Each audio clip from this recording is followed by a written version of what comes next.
On this episode of Kilts and Culture with USA Kilts, we try Auchentoshan.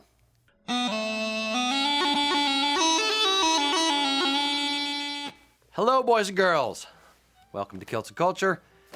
I am Rocky. This is my fabulous co-host, Mr. Erik. Yo. Today, special treat. We are drinking Auchentoshan.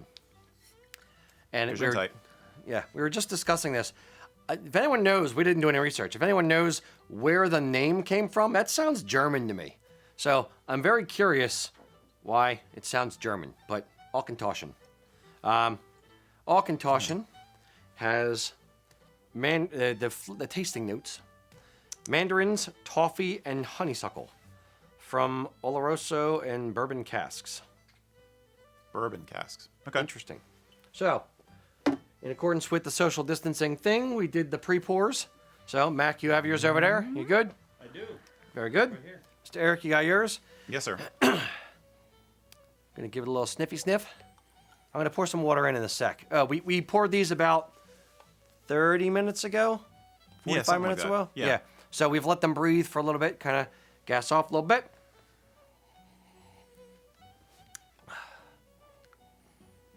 It smells sweet.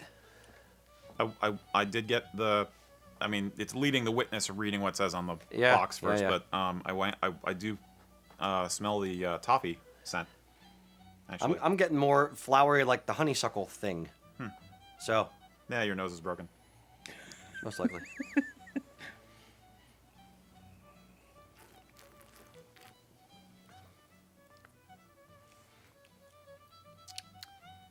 You also poured water in it already, right? Yeah, I always do because Yeah. I know I'm gonna want to. I know. So, I want to as well, but I just want to take a sip without.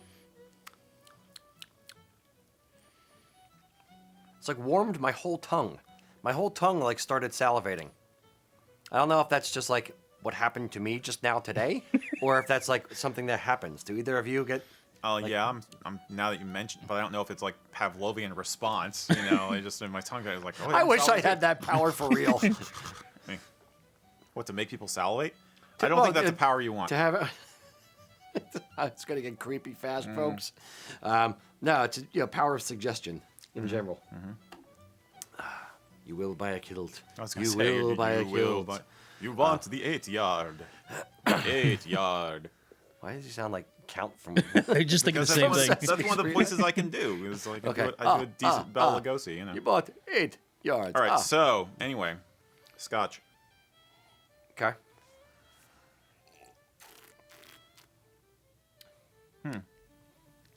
The name translates to corner of the field.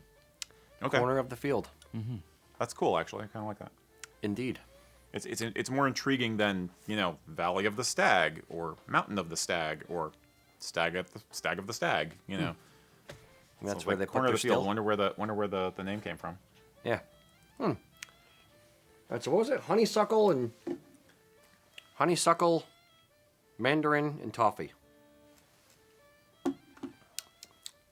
It's a little bit of an orangey. Yeah, a tiny bit of the citrus. Not overwhelming, but a little bit.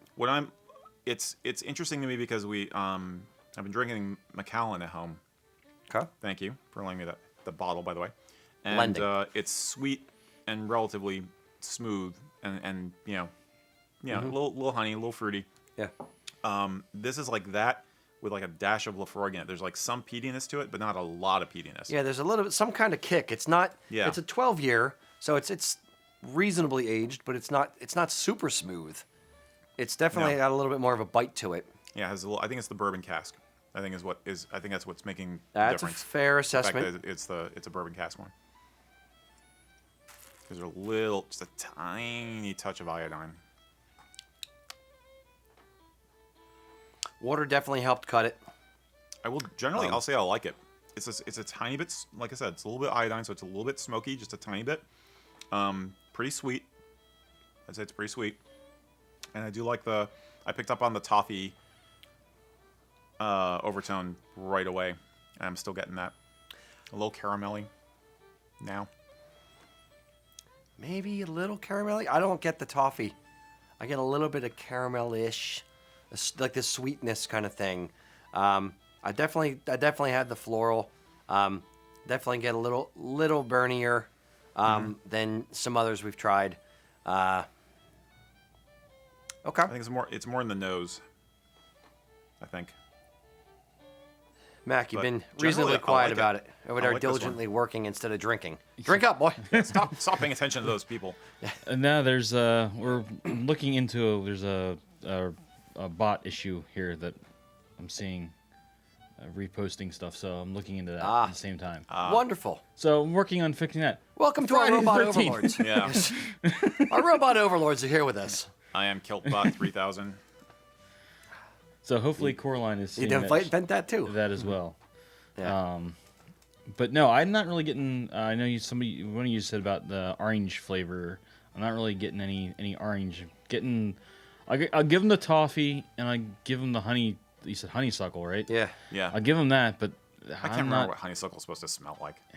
It's like But- honeyish flowers, maybe. I remember used to suck on them when we were kids. Back in my day. Yeah, I'd say the toffee caramelly is more what I get personally. Yeah. There's a little bit. If there's citrus there, it's like orange rind. It's like a bitter orange kind of a. a little zest in there. Yes, a little bit of zest. A wee bit of zest. Yeah, I'm getting a little heartburny on it. Some I do, some I don't. That's my own personal thing, Sure. cross to bear. All right, so, Mac. It's a St. Andrew's cross to bear. Oh. No. Mac, Auchentoshan 12. What is your score? 1 to 10. Get in there. Give me the decimal. I'm gonna go 4.8. 4.8. So slightly below average. Just kind of like middle of the road. Right below the It's mean. not really Okay, knocking my socks off, but it's really not like interesting. it's kind of It's meh. middle of the road. It's fine. Yeah, It's fine. yeah. It's fine. As some of our kilt makers would say. It's fine. It's fine. It's fine. It's fine. Erik. I like it. I'm gonna give it. I'll give it like a 6.7. 6, 7. Yeah. Okay. Reasonably strong score. Reasonably. Not bad. Not bad.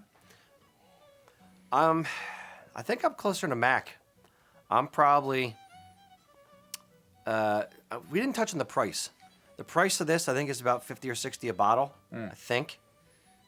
Mac, can you confirm that real quick? We don't always mention the your price. Google foo. I know. But I'm trying to start getting into mentioning the And price. it's a lowland Scotch, right? I think from what I remember seeing. Auchentoshan 12. No, I don't think it says. I thought I saw on the website. I'm heading back there right this moment. Well, their website's not going to get the price. Well, that is an interesting distinction, though. I don't know if we've ever done a lowland. Sherry casks. Here, okay, I'll Wait, give you the sherry? shtick. I'll give you the shtick. You That said may it was be a what bourbon cask. It said on the front, bourbon. They lie. Oloroso, I think, is the sherry part. Oh, okay. Yes. Auchentoshan 12-year ages gracefully in American bourbon and Oloroso sherry casks. The result, Okay. a smooth and complex single malt Scotch whiskey with notes of mandarins, toffee, and honeysuckle. It doesn't say lowland, highland, anything like that.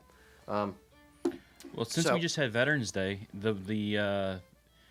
a German bomb in 1941 destroyed part of the factory. Good to know. We've What's got the a price? little bit of It's Friday the 13th, just for the record, so something will go wrong at some point today. Just If because. it's bots listening on the show, I'll just take that. Yes. As our. That's it. We'll call that as That's done. it. Yes, it's done. Do we have a price? seeing a whole range of stuff here. Hold on. That's All all right. right. Well, We don't need to belabor it. It's okay. yeah. So I'd say it's not cheap, but it's not super expensive. It's middle of the roadish. Mid 40s. Mid-40s? average. Okay, then it's a little bit less than I thought. Hey, for $40, I'd say it's really good. For that price, I would say this, for $40, that's about what it's worth. I'm comparing this in my mind I don't know anything. to no. To Go me, ahead. it's a Yeah, personal go ahead, thing. go ahead. To me, Shield Egg at about $40, $35, like somewhere in there, is much better than the price. Okay. I actually told Kelly about it. I'm like, yo, if anyone needs to give me Scotch for Christmas, get me this. It's reasonably priced. You're not going to put people out, and I like it. Okay. This one, I'd say, if it's all they had at $40 or $45, sure, fine. Yeah. I'm gonna go 4 or 5. Yeah, a little bit lower than Mac. Yeah, All right. I'm it's the fine. outlier. Serviceable. Okay. I think I like things that are less peaty than you guys do. That might be part of it. Shield egg has no peat. Oh, really? Yeah. Yeah. Okay. That was the gift one from. How quickly I Kevin. forget. Okay. Yeah. Okay. I'm finished. That bottle's gone, and I think I have another one on the way. Somebody did make Jeremy made a reference to this is a very good Scotch for beginners, as like a more of an entry level. Well, that's me then. I'm going to disagree with that. Okay. Because it's a little bit harsh. If I'm going to go with a Scotch for beginners, I would personally, I would not think that I'm not that much more than a beginner myself, but I would go with something mellower. That's not going to overpower one way or the other or be too harsh. I'd go with something like Shield Egg. Again, I'm harping on that. But I'd go with something that's a little bit mellower in a cheaper price point. USA Kilts, Kilts and Culture, brought to you by Shield Egg Scotch. Yes. Not Auchentoshan. Anything but that. All right, fair enough. Very good. Yeah. Cool. So that's about it. Not bad. Yeah. Not great, but not bad. Splash a little bit more and then just nurse it the rest of the show like I do. Splash a little bit more whiskey. Ooh, that was too much. It's still whiskey, so I will drink it. Boys and girls out there on the interwebs, load in your questions. Anything you need to know about Scotch, which we won't know how to answer, or Celtic culture. And all you bots out there have your kilt questions. Indeed. Mm-hmm. Yes. How are kilt made, sir? I don't know. What is clan tartan? Tomi arigato, Mr. Roboto. I am an IBM on my mother's side. And I also wear a Commodore tartan. Yes. Showing my age. Indeed. All right. Do you want to do one or should I do one? Eric? Okay. You start off with one over there. I'll start from here. Indeed. Oh, All I right. forgot to mention the oft-coveted, highly sought-after USA Kilts. Scotch glasses. Scotch glasses. Indeed. This question is actually from multiple viewers. And this is more of a very general one. And I basically put this together. I aggregated from various people asking. I don't necessarily wear a kilt. But I do want to incorporate my heritage into my life in general. Honor it in a personal way, kind of on a daily basis. If I'm not wearing a kilt, or kilts aside, what can I do? What do you recommend? Yeah, and I'd say this is a lot of people have this, even if they do wear a kilt, but they can't wear it every day, or they don't know how, or they don't want to wear it every day. They only have one kilt, whatever. How else can they incorporate the stuff in? My mind goes to thinking of like what pillars you would have of heritage. So pillars, I would say, music is an easy pillar. There's a ton of Irish, Scottish, Celtic influenced, if nothing else, music out there. Food would be another pillar that you could do. Incorporating symbolism, whether it's just Celtic knotwork stuff or a shirt or something else that can express your heritage. Tattoos. If Tattoos. I dare say it. Tattoos. Fair. Yeah. That's part of symbolism. I'd also say images in the house, where they have wall art, Celtic cross, or a nice Celtic knotwork, wooden carved thing, whatever. So a bunch of different things. My first thought is that my impression from the people asking the question, all of them, was that some of them had family traditions that they wanted to take on, and others did not. Like they found out later that they had Celtic roots in the family, or they knew they had study or something. Or they knew they had Celtic ancestry and family, but the family never did anything with it. So it was kind of a mix. So where my mind went was to research and culture on your own in order to bring stuff in. If you don't have grandpa to ask about, what do you guys do at the holidays, or why do you drink this thing, or any of that. If you don't have a family connection you can talk to directly, how do you go about doing it? And luckily, we're in the age of the internet, so it's not that hard. My first thought was make sure you get out to a festival or two, and look into things like UK-based media. And I'm not talking Doctor Who, but like BBC Scotland has some really cool stuff. We've mentioned before that Ireland has an all Gaelic channel, and they do a lot of good cultural content coming out of there. You can find ways to connect with the country as it is right now, as well as with the history, and I think that's a nice way to kind of make it present in mind. You know what I mean? Like there's always a little bit of news and trivia you can pick up on, and there's customs which are coming out there which you may not consider doing without otherwise knowing about it, like Hogmanay. It's the first one that comes to mind. There are holidays and traditions that are over there now that with a little bit of poking, not too much, you can find out a little bit about it and maybe bring it into your own life. I will point out this as well. The family connection, and meaning passing it down from one generation to the next, is very, very important. If you have your own family tradition with it, if it skips, if 2 generations in a row, or 1, 2, like your grandparents and your parents don't care about the tradition, then it will die, and then you will have to resurrect it based on the interweb searches versus something being passed down. Yeah. For my family itself, we're mostly German. We never did anything German. We didn't have the feather tree or like the German stuff that they did at Christmas. My neighbor across the street was like literally her parents were from Germany, and she grew up there till she was 2 or 3 years old and came over to the U.S. So they had very, very German traditions at Christmas, which I found interesting. Like putting stuff in the clogs and the shoes the days up leading up to Christmas. So those kind of things can get passed over and forgot about if you don't continue passing it down. Kelly's family, her mother is Polish, and they still, for Easter, they do babka and gołąbkis and like borscht and all this Polish stuff. Not the borscht doesn't make me hungry. Okay. But the smoked sausage does. But they do all this kind of Polish stuff, even though it's my mother, Sue. Yeah. It's her parents that were Polish and came over. So it's now the 3rd generation. Liam is getting to experience it. When we sing Happy Birthday to anybody, they do the Polish version of Happy Birthday at the end. It's cool watching it be passed down, and that's how you do it. It's how you make sure it lives on by passing it down in that way. Whether you have the family connection or not, all traditional culture gets a boost during holidays. We're coming up on the holidays, the horror days, as I sometimes call it. So Christmas and New Year's and stuff. Every country, every culture has their own twist on it, their own different traditions. And then springtime with Easter traditions and stuff like that. So the holidays can be a really good hook to get you to start thinking about and to kick your brain into exploring the music. Like you said, you're going to hear more traditional music now this time of year leading into the holidays than you do other times of year.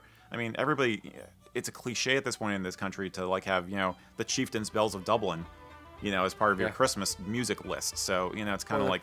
Or the Pogues, Christmas in New York. I was gonna mention the Pogues, and I was gonna mention Dropkick too. But you know what I mean? It's like music is a huge part of the holidays. So it's like, okay, holiday traditions. Well, what would be the holiday traditions of my family? Okay. What kind of music would my family listen to? Okay. And it's a nice way to just kind of kickstart your thinking, I think, at least this time of year. The Agreed. Rest of the year, like I said, I would try and get out to a festival. And that's a great microcosm also. If you look at the merchants, you're going to see what kind of artwork motifs are very common.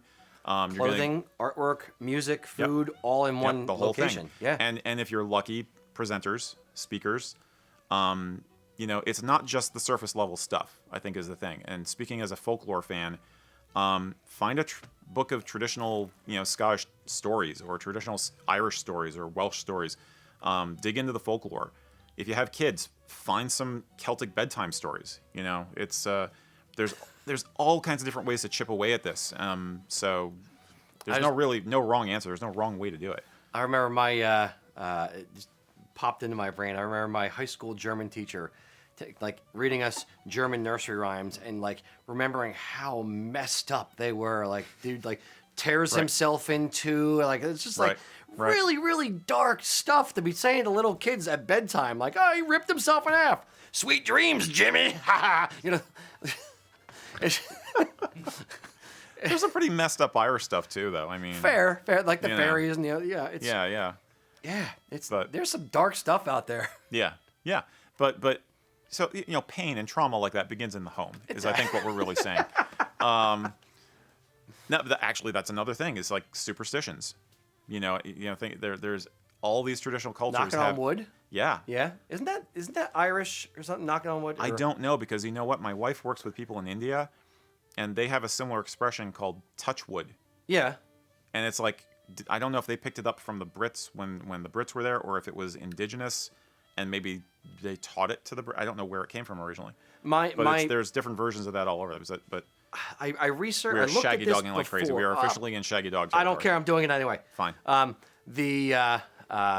think it's something to do with like there's tree fairies and you knock on wood so they can't hear what you're saying. Something that spirits or fairies that live in trees and live in wood. So you knock on the wood so they can't hear what you're saying. I believe. Don't quote me. Mac? Mac's got it. Yes. Yes. Ding, ding. It is a ancient pagan. It is a phenomenon to ancient pagan cultures, Dude, I win. But I where? need to do a victory lap. such as the Celts, Okay. who believe that spirits and gods resided in the trees. Knocking on the tree trunks may, rouse the spirits. Cool. And call on their protection. I feel more righteous than I should right now in knowing that. Considering it's a pagan thing and you knew it and I didn't, that's pretty awesome. I win. Okay. How do you win an episode? I bow to her expertise. I don't know. You're competitive as hell, so I'm sure you'll find a way. Moderately competitive. Just a little bit. It's a thing. Yes. But all right. yeah, I think that's the thing is like there's so many ways to do it. Just follow your bliss. You know, and it can be stuff you wear, it can be jewelry, it can be clothing. I think that's easy, and music is easy. And then look into traditions. Yeah, there's a lot of roll with it. Let one go down the rabbit hole. Yeah, there's surface level stuff that are easy to fold into your daily life. Eat Walker's shortbread. You know, it's there's fun ways to experience it, and then there's deeper ways, more I won't say difficult, but more effort put into it. But there's all kinds of things you can do. Some that cost money, some that don't cost money. They're free. Yep. Cool. Yep. Very good. Hope that helps. Yeah. Enjoy. Mr. Mac. Alrighty, they are rolling in here pretty quick. Nice. Thank you, boys and girls. So they're keeping me on my toes right now as getting these loaded in. Are they all bots? Are they actual humans? I don't know. There was a question: do bots wear kilts? So nice. So that if my son has anything to do with it, they will. They do, but the tartans are all in binary. So it's black and white. It's fine. It's like Menzies. It's very important. Yeah, it's fine. It's fine. So we should probably first start off with what tartans are y'all wearing? What tartans Thank are you we for the all reminder. wearing? Yep. Eric, what tartans are you wearing? It's not a tartan. It's an estate tweed, or just Tweed. Burns. Tweed-esque. Yeah, I call it a tweed. It looks kind of like a Burns check, kind of a check, but it's basically just a tweed. It is not tweed fabric. Interestingly enough, it is actually tartan weave, so it's Like stronger worsted than wool tweed. kind of thing, Yeah, yeah. it's a worsted, but it's one of my go-tos for country dress. Yes, country gent. Yes, That you country are. gent. Mr. Mac, what are you rocking back there today? We've got the county down on. Nice. You verifying?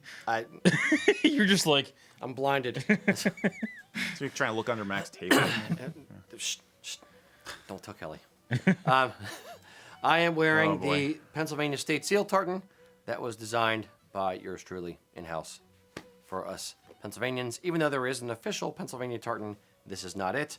This one was based on the Great Seal of the state. Mm-hmm. Indeed. Cool. Mr. Mac. So we have Bobby asking, what is your favorite fur for dress sporrans and why? I wonder if he asked. That sounds familiar. I wonder if he asked that on the group too. Go ahead. My favorite fur probably can't be gotten legally in the States. Would be seal. From an aspect of, it's hard wearing. It's going to last a long time. It's got a good sheen to it. It's shorter hair, so it's not going to shed, anything like that. It's a nice fur. It's not super exotic. There's a ton of them out there because that's what they're made from in Scotland. Mm-hmm. But as a standard go-to, I'd say seal. If I'm going to go for my own personal sporran here in the States because I can't get seal legally, I would say probably fox. Brown fox is probably my favorite because it's a little bit shorter hair. It's a summer coat, and it's a nice, natural, fluffy enough, not too fluffy, flat enough, not too flat, enough texture, not too much texture. Fox. Okay, Goldilocks. Okay. Indeed. Yeah. It's just right. Yeah, this is a tough one for me. Just because I'm horrible at making decisions, But I was gonna say fox, because it adds a little extra. It adds a little bit of zing of color, stands on its own. You don't have to worry about it clashing with the tartan, of course. But just has some presence. I like seal, but if I was gonna go for a fancy dress sporran, my dream, which I don't actually own one yet because I'm cheap, is I want a really nice goat hair one. I like the because it harkens back to that time period when it was more popular. You know, I'm a Victorian kind of guy, and I just like the shape of it, the long lack of tassels. the long tassels and everything. So with tassels or without tassels? Nah, I'd probably do without tassels. Yeah, actually. most Victorians didn't have Yeah, tassels. I'd probably do without tassels. But yeah, just because it's a little different. You know, like things are a little bit different, so I'd probably go with that. But it's hard to choose. I mean, I could collect them all. You know what I mean? I have a skunk one already. I have a semi-dress sporran in skunk, which I really, really like. But I feel like I've worn it for quasi-formal occasions. You know what I mean? Mm-hmm. Like Argyle level.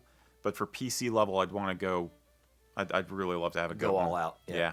So, Mac, what's your, just out of curiosity, I'm going to pull you into this one. I like the red fox. I just like the look of red fox. I think we're kind of all in that same group. Fox of is hard to beat. Yeah, from the shop, we've had some come in different things. We've seen different sporrans out there with feathers and even some of the ones we've seen with some more of the exotic furs. I still think fox is it goes well with everything too. Mm-hmm. The one, okay, here, if we're going to go exotic, let's go a little tangential. Go a little weird? Okay. Go a little weird. I saw our sporran maker had a polar bear fleece at one point, and it made a couple... Yeah, fur. Fur, whatever. It's skin with fur on it. Okay. He did a couple dress sporrans with that, and then had the claws as the tassels, like the nails. That was pretty BA. Okay. I did dig on it. That sounds cool. The other one he did, which I thought was a pretty funny original end around, was he got a tiger pelt. It was actually an old carpet that he got in his estate sale. That's how you do it. Pre-1900, Yep. and made sporrans out of the tiger pelt, which was awesome. You know, legal because it was before you know the ban period. No, you're just upcycling it. Yeah, exactly. Yeah. Absolutely, exactly. Yeah. He's upcycled like mink coats from Grandma and that kind of thing. I saw on his Facebook page, you know, hey, we made like 15 sporrans and 3 purses out of this mink coat. Huh. So it's a neat way to recycle old stuff. That's cool. Yeah, between I approve rugs, of that. if you think about it, you're using the same thing. It's the same quality. It's just you're using it in a different way. If I were going to go weird, exotic, I think I'd definitely do something African. Wildebeest would be pretty wild. Okay. Or Gazelle is what I'm gazelle. thinking. Yeah, Yeah, that's what I'm gazelle would thinking. be nice. I've seen a couple where they do gazelle and they leave the ridge of the fur, like from the back of their neck, on as an effect, and that's kind of funky looking. But Now, I've seen them do it with zebra, but zebra is just a little bit too out there for me. And that brings in some of the intricacies of sporran making, is making sure that the fur is pointing down, and the same kind of thing you have with stingray, where like everybody who wants a stingray leather wallet or whatever wants the eye of the stingray, but there's only one eye per stingray, so it's difficult in that way. Same kind of thing with the with any animals. You have to make sure the fur is going the same direction, and generally you take it from the back, not the sides, where it turns to white or gets to lighter fur or softer, and that like you want it to be consistent across the front of the sporran. I'm going into weird territory here, so I apologize. Yes, you are. But it's Yes, you are. yeah. Mac, what's your exotic outlier? I don't know. I kind of like some of the cats that are more spotted. Not like a cheetah or anything, but like Does Brittany have an animal you no longer want? Yeah. What's that? Oh, we have plenty of cats right now. Hopefully they're soon going. But no. By natural causes, for the record. Yes, they're being adopted. We are currently fostering them. So Okay. Write your letters. but like like an ocelot or something that has a little bit of a different Some of the fur, gives a different little bit of pelts are kinda texture to it. Another random one I'd like to see at some point. Gator. I've seen gator. Okay. In fact, I think we've had 1 or 2 people on the Kilts and Culture group who have made stuff out of alligator That could be neat. over the years. Yeah. Yeah, depending on the color, that could be neat. Yeah. We have howler monkey on online here. So Howler monkey? Yeah, somebody's saying howler monkey. Yeah, I could see that. I could see that. Okay.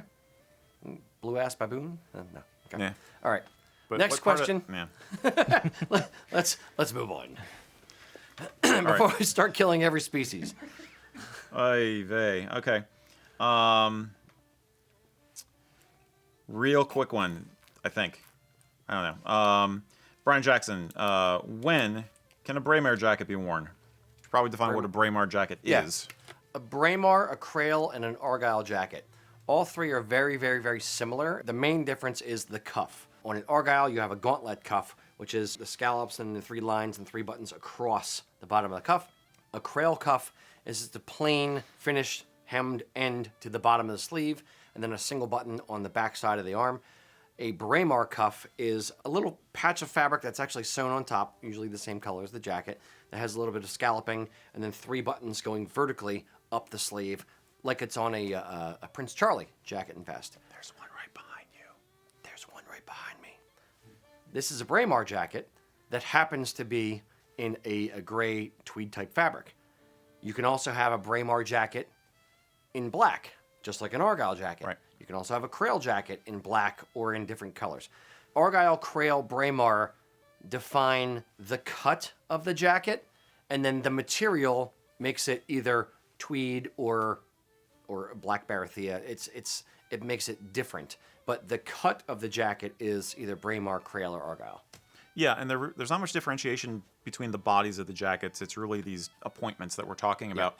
And if you picked up the term Braemar jacket from our website or from another vendor, we will tend to use those terms for those appointments as a descriptor for the jacket as a whole, so it can lead to a little bit of confusion. Some people, I think, will see, oh, all Braemar jackets are gray, all Argyles are black. And while it might be a majority for some things, like all Prince Charlies are black, well, there's plenty of different colored PCs out there, not always a good idea. It's really, in terms of the formality, the appointments of the jacket are not going to be nearly as important as the fabric. Something which is a tweed or a soft gray like the jacket that's behind Rocky is not going to be good for an after 6 semi-formal to formal setting. Whereas if you had the exact same appointments on a black jacket, used silver buttons instead of the antler buttons, then that's going to be fine. For something like what we call our Braemar jacket, it's like a tweed. So consider it for day use and maybe casual nice, day, casual nice. Yeah, looking nice for a date night, but not a formal occasion. Going to a wedding, you're not in the wedding. Exactly, yeah. You can have a tweed Argyle jacket. The cut of the jacket, the cuffs on the jacket are an Argyle cut made from tweed. You can have a formalesque Braemar jacket in black barathea. So it's the cut of the jacket versus the material of the jacket. Yeah. I think the material is the more important factor for formality. Agreed. Yeah, at least with Highland wear. Yep. So Braemar, yes, you can wear formalesque or day wear, but it depends on the fabric that the jacket's made from. Yep. Cool. Was that you or was that Clear Mac? as mud. That was me. Indeed. Mr. Mac? Alrighty, so we've got an interesting what-if question. And apparently I missed the who didn't copy and paste over, so another Friday the 13th thing mystery. there. It was a Google bot. Yeah, Googlebot, yeah.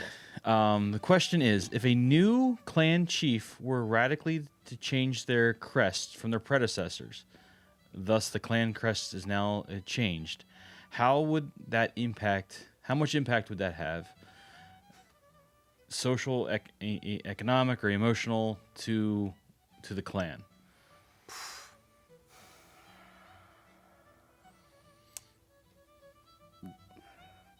It would confuse things.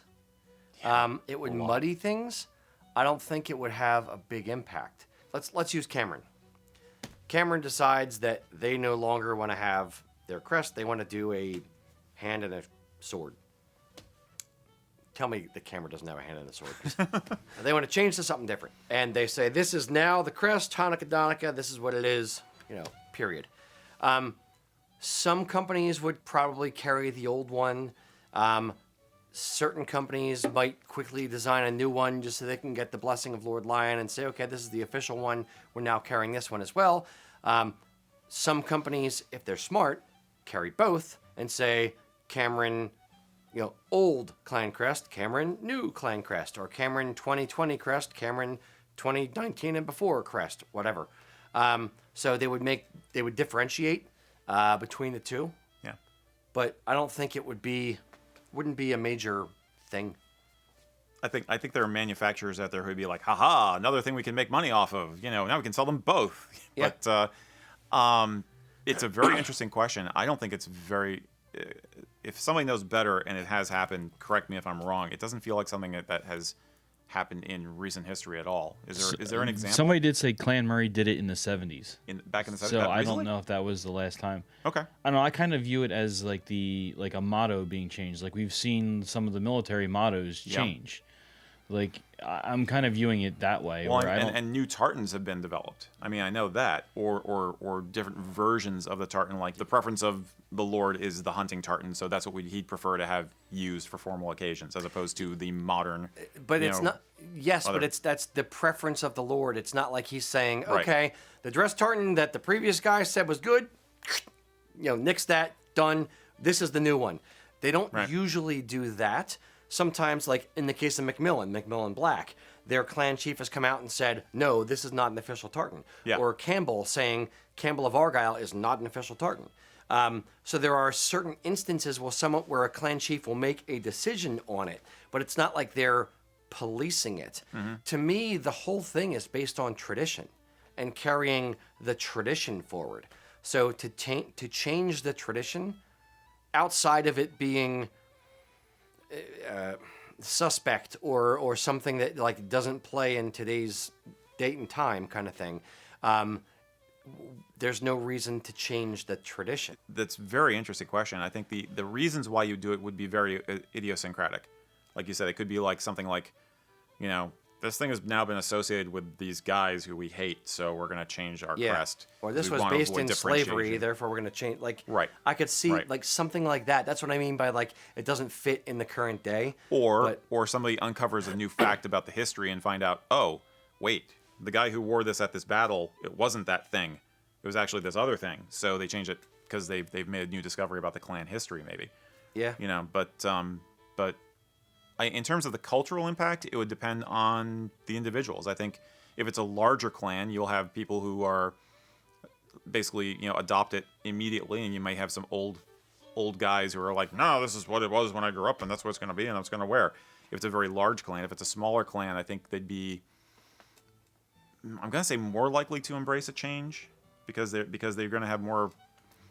But I can't see a clan chief changing it and saying, this is the new thing, throw out your old thing. Yeah. They would be like, this is acceptable, this is the new one. This is the new one, and this is the one I prefer. Yes, so either would be fine. Of course, this is, that seems much more likely to me. Yeah.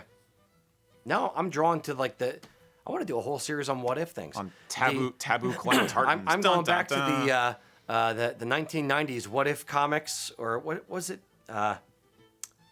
Did you read comic books in the 90s or no?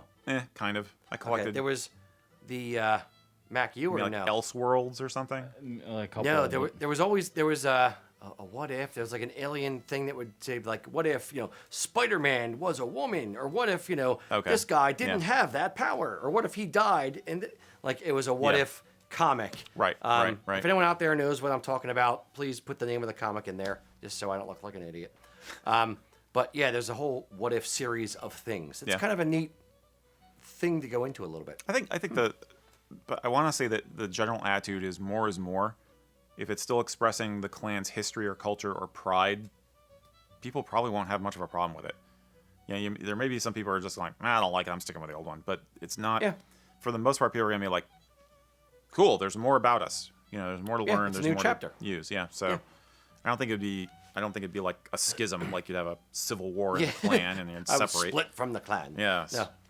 What if the Sobieski Stewarts were never existed?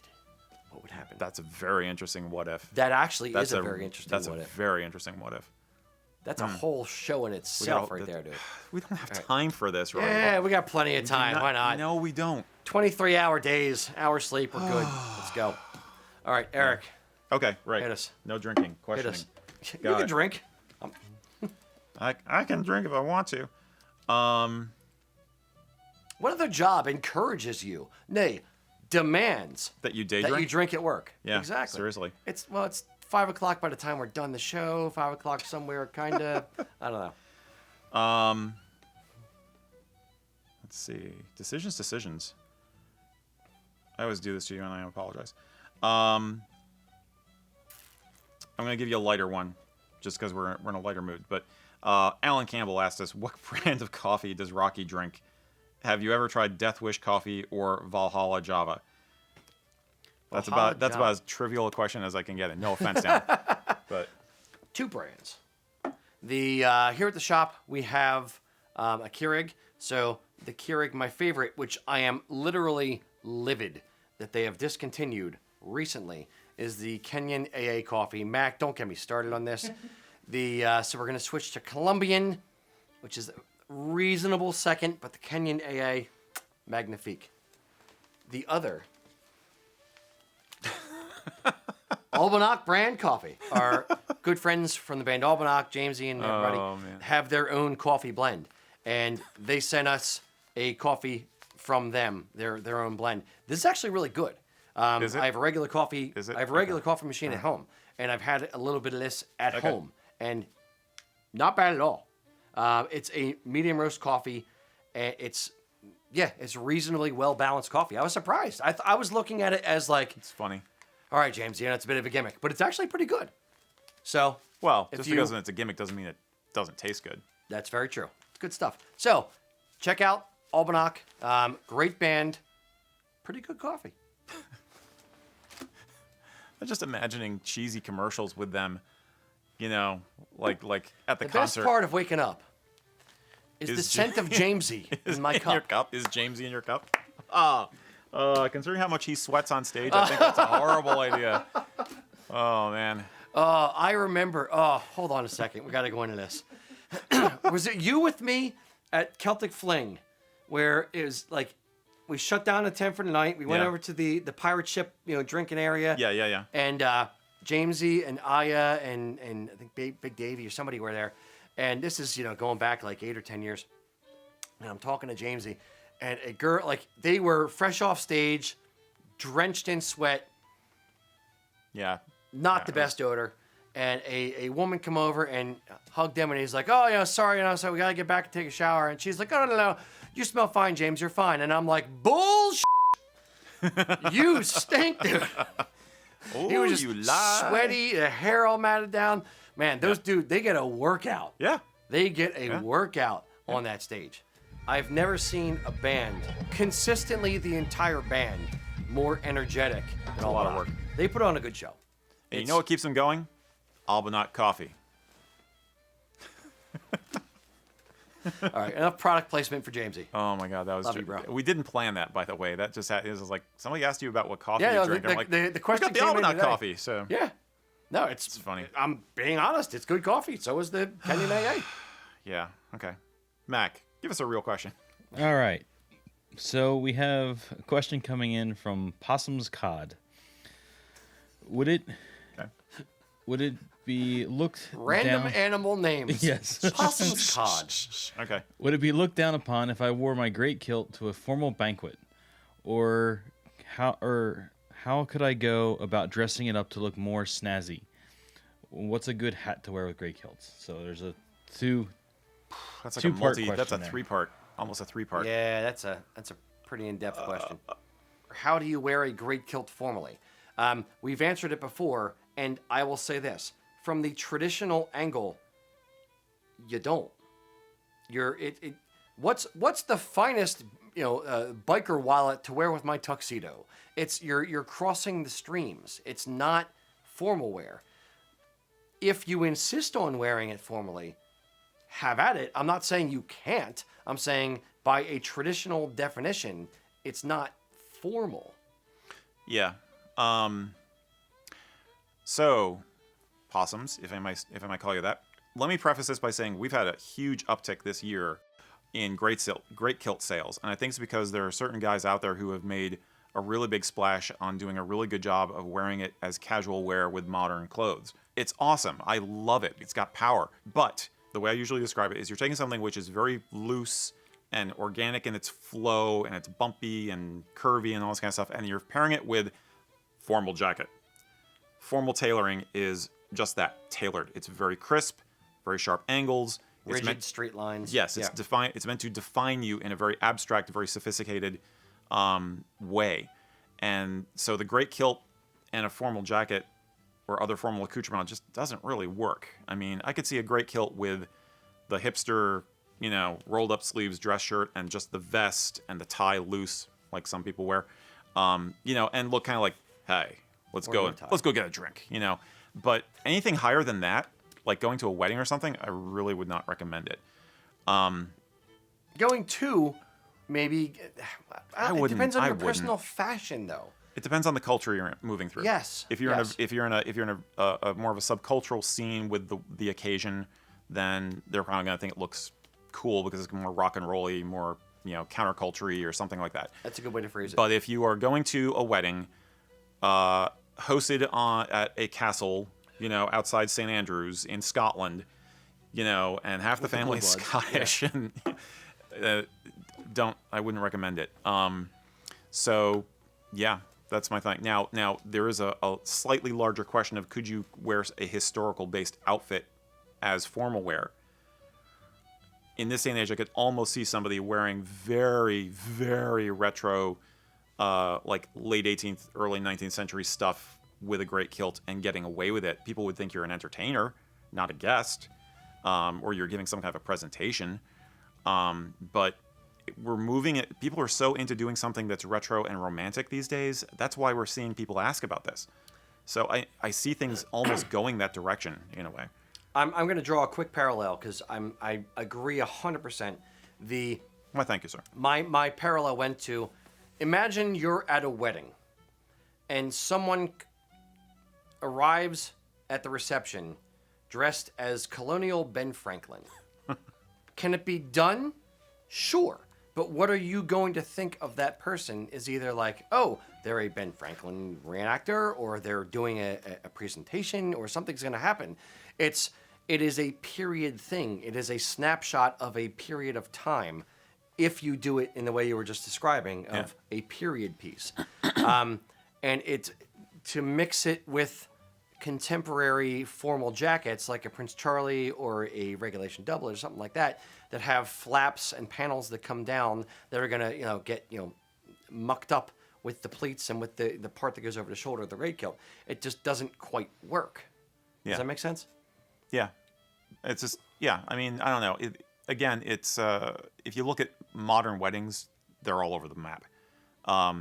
You're doing like a fancy wedding, a historically inspired wedding, a goth wedding, fairy wedding or something like that, then who the heck knows? And if it's that kind of like, cool kind of subculture kind of a vibe, then you could probably get away with it. But I would not go to your Masonic Lodge meeting. I would not go to a St. Andrew's dinner or a Burns night wearing a great kilt with a Prince Charlie. Yeah, I really don't mean to be a killjoy with this because I want people to express themselves, but I wouldn't recommend that. As for the hat, basically look into doing a traditional Scotch bonnet. You can find them online without too much trouble, or you can get somebody who's crafty to help craft one for you. If you look at Outlander or other media sources like that, or some old lithographs and stuff, you'll see it's basically a big giant beret-like hat, big flat thing. You usually flop it off to the side, although they would wear it more like a mushroom a lot of the time also. That is the traditional hat with a great kilt. I would think, personally, with a great kilt worn casually, modernly, with your leather biker jacket, a beret looks pretty cool. Or a Balmoral, But you wouldn't wear a hat formal. No. Hats are not part of formal Highland wear. Hope that wasn't too harsh. But there's a certain amount of... Are we supposed to be nice guys? Are we supposed to give our actual opinions? Are we supposed to be traditional? Are we supposed to be accepting of everyone? I want to be a good reporter. I want to make sure that I'm giving my opinion, but I also want to make sure that this is the lay of the land. Yeah. This is what you can expect if you're doing these things or if you're going this direction. Yeah, here's the Max traditional... Look at me like, here's the traditional angle, but here's your wiggle room. But we're going to be honest. So Right. if we've offended you, so sorry. Write your letters to Lucas. Hey, Lucas, you're gonna get some calls this week. That's an outmoded sign language out there. Does this still represent phone, or is it this now? No, wouldn't it be this? I guess. I wouldn't hold Yeah. my phone like this. Yeah. Yeah, but this represents it being flat. I don't know. Is it my turn? It's my turn, right? Sure. Okay. All right. I'm gonna do this one. This is a serious one. Uh-oh. Gary Anderson. Need more scotch. I don't know. Gary Anderson asked us, I'm a black man with Scottish heritage living in the Midwest. I want to kilt up, so he hasn't gotten a kilt yet, but I'm a little worried about the reactions I might get. Do black guys wear kilts? Yeah. There's black people in Scotland. There are people who are black who have Scottish heritage. It's not, heritage doesn't have a color. It's part of your own story. And I would also say, extending it a bit, whether you have Scottish heritage or not, if you just dig on the kilt, have at it. It's not something that should be a mental curb that you have to get over. Yeah. So yes, we have black customers. Yeah, we have. Yeah, there are black guys who are Scottish. There are people of color all over the world who wear kilts. I mean, we've got customers in Brazil and Japan. It's about loving the culture. Yeah. And if it's your heritage, then freaking do it. You're always going to run into jerks no matter where you go. So you may have interesting discussions. You're going to have to handle it like you handle jerks in other contexts. There'll be times when you are able to educate. There'll be times when you can't, and you're just going to have to, walk away from bad situations maybe. There's nobody you need permission from. There's no reason you shouldn't do it. It's your thing. So just do it. Enjoy it. Embrace it, If you're asking the question, like it takes a certain amount of guts for anybody to wear a kilt. If you're even asking the question, you probably already have that within you. Yeah, you're halfway there. So it's just a matter of, just doing it, just crossing that little tiny curb in your own brain, in your own mind, in your own brain, and just doing it. And like Erik said, there's going to be jerks, period. Like I tell my 6-year-old, there are jerks everywhere. Some people are just kind of, more nasty than others. You just have to have a thick skin and just go through it. Yeah. Yeah, period. It can be a daily thing, but it's absolutely worth doing. And there's lots of validation online. If you feel like in your community you're a little isolated, reach out online because you will find examples of guys who do it, and you'll see great examples of people doing it. You also see people who make the same fashion faux pas that we talk about anybody making. But even if you don't have the heritage, it's the love of the culture, love of the garment. It's all worth exploring. So, Agreed.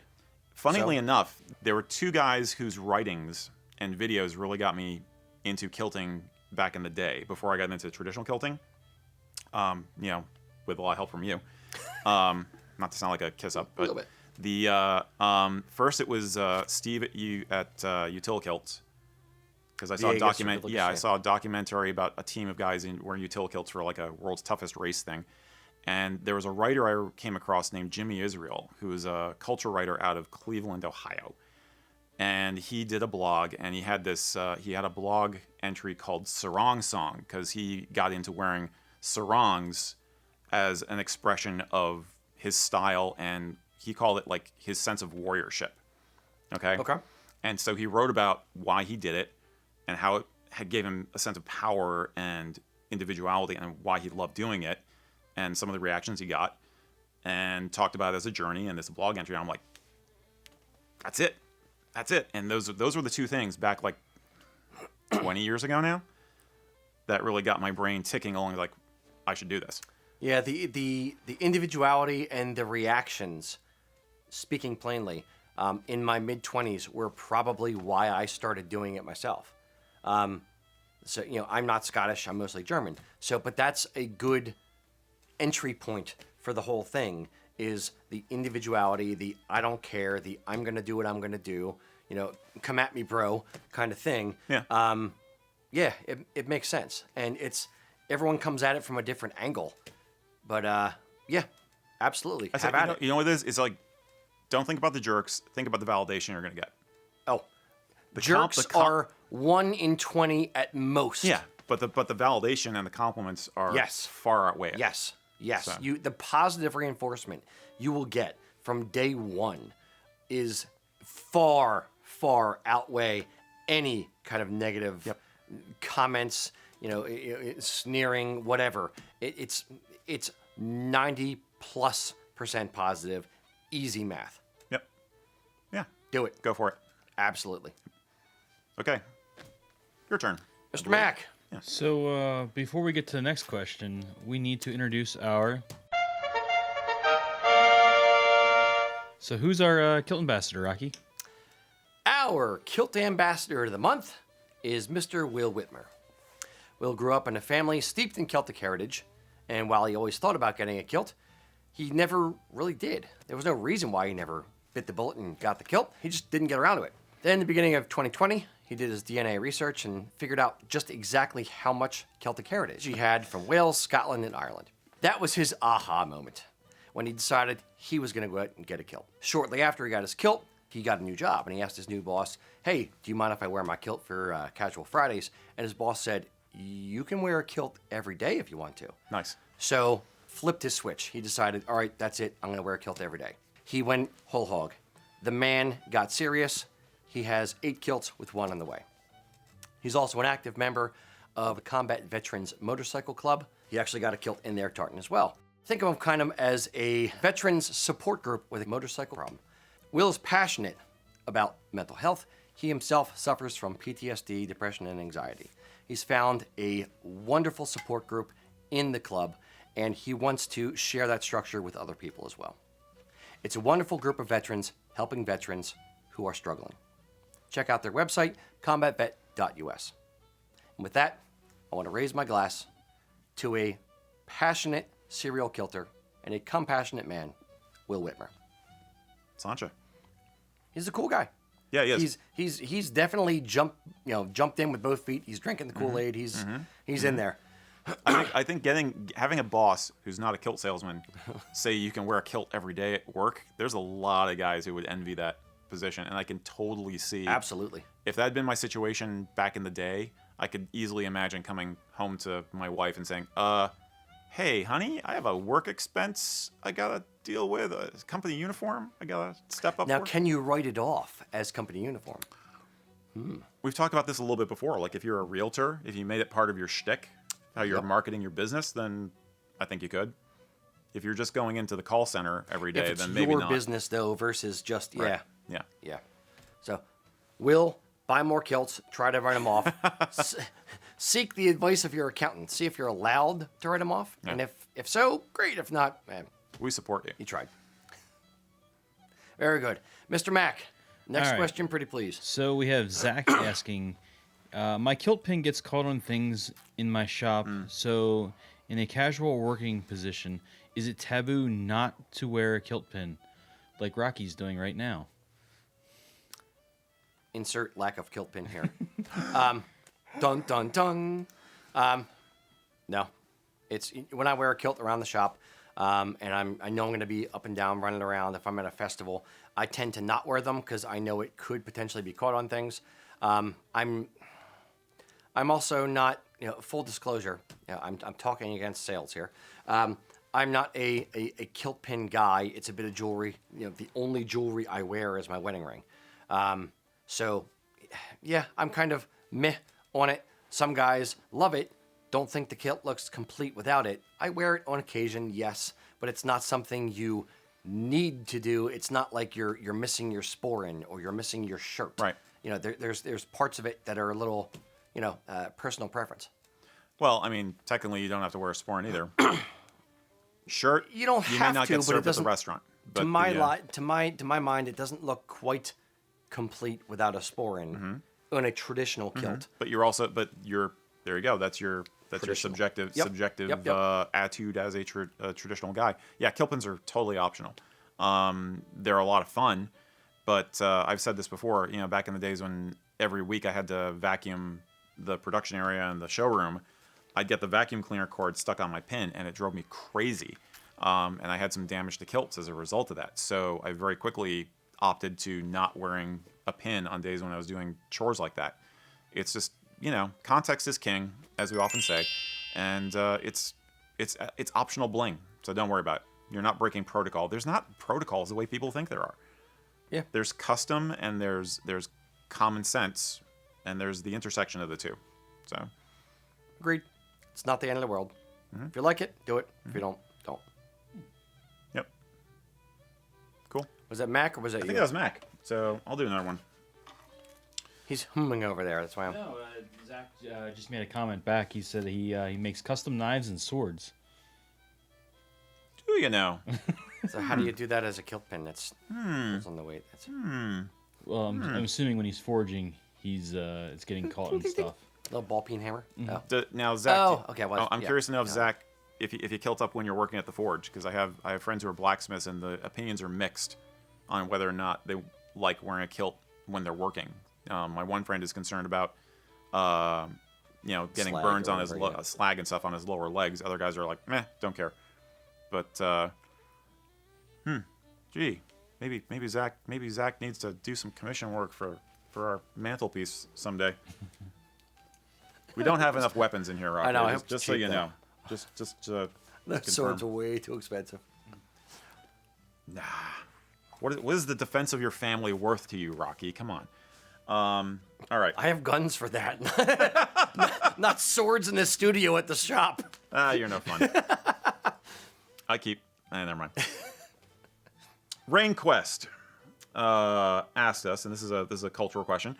What do Scottish people think about people who like kilts purely as fashion? For instance, men or women who don't have a heritage connection, they just like the way a kilt looks, think it's practical, comfortable, etc.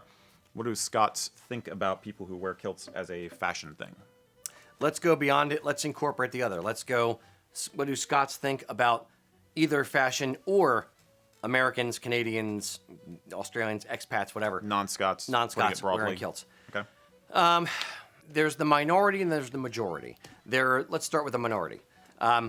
You're going to have people who don't like it or who want to be jerks about certain things in any culture. You're going to have, I immediately go to this kind of, close the door behind you kind of mentality. There are Scots in the Highlands who would say only Highlanders should wear a kilt. It was a Highland garment. That's it. It should stop at the Highlands, period. Other Scots are going to say, no, I'm from Edinburgh. I should be able to wear a kilt. A kilt is a pant. It's a Scottish garment. It's Scottish national dress. Scots should be able to wear kilts. But that's it. You're also going to have people from, London or anywhere in England or from Northern Ireland, wherever, saying, no, anyone in the UK should be able to wear kilts, but that's it. You're going to have Americans, Canadians, whoever, saying, well, I have Scottish ancestry, therefore I should be able to wear a kilt, but no one else, aside from, the Scots. So there's a certain subset of people who will always say, I want to close the door behind myself. I want to draw a circle so that I'm inside the circle, but those outside the circle aren't allowed, but I am, and just I am. Those would, in my estimation, be in the minority. Based on the YouTube, Facebook, all that kind of stuff, comments that we get, those are definitely in the minority.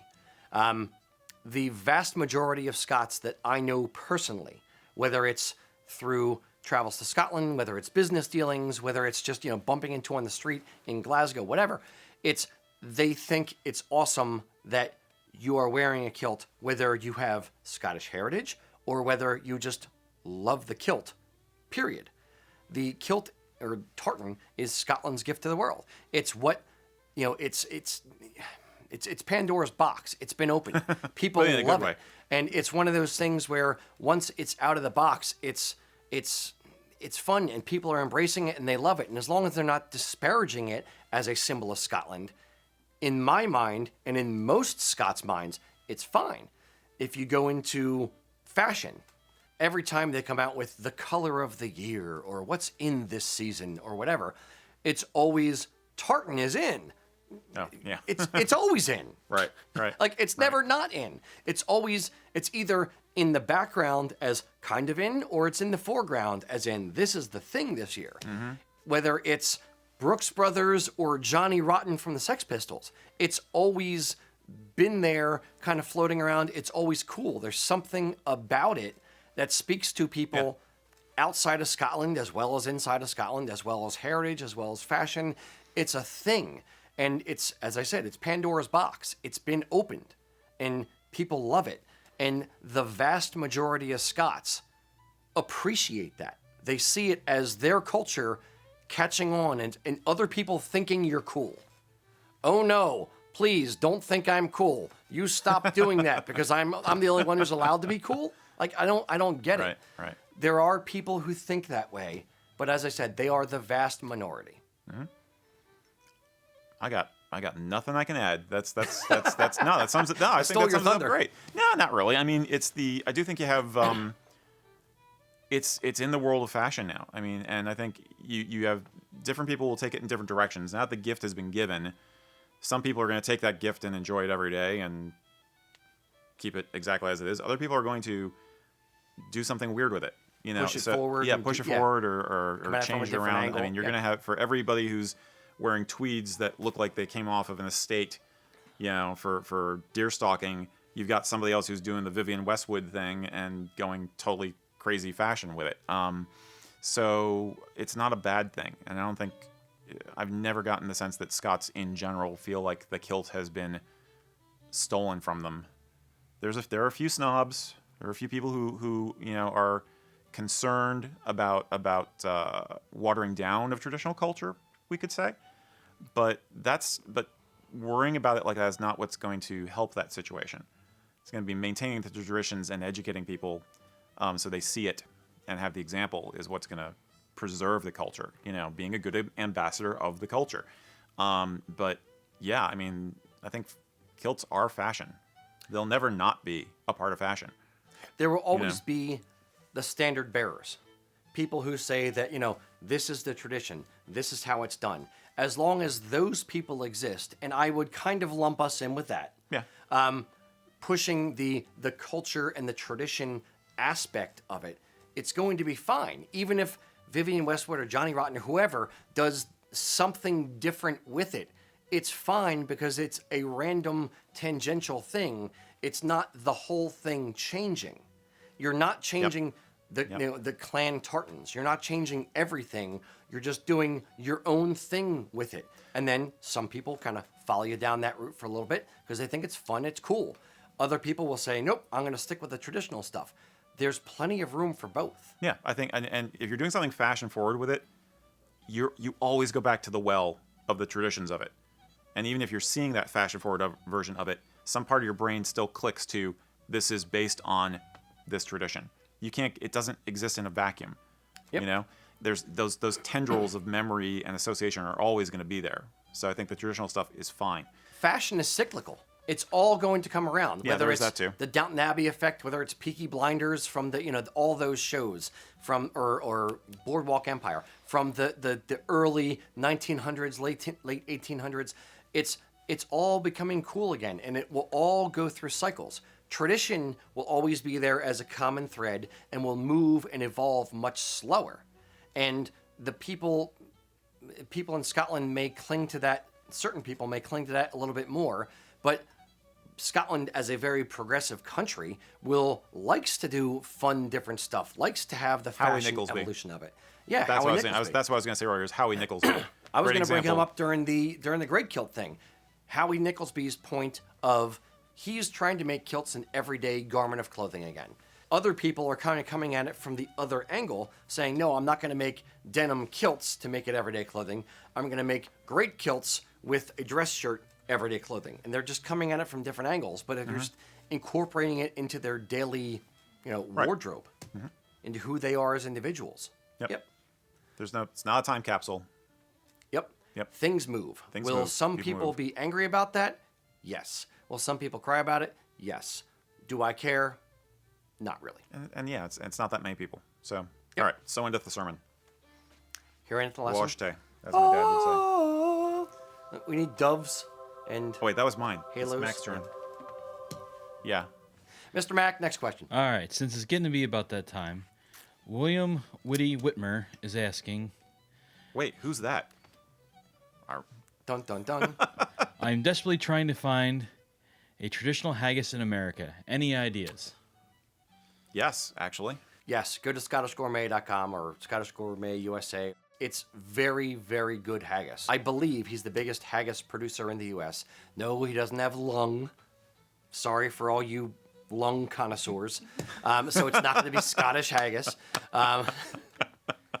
But the point is he's got the right mix of meats, so you get the fat content, you get the texture, you get the slight gaminess feel to it, taste to it, and he has the spice mix down perfect because he's Scottish. He grew up with the stuff. He has he's refined his recipe.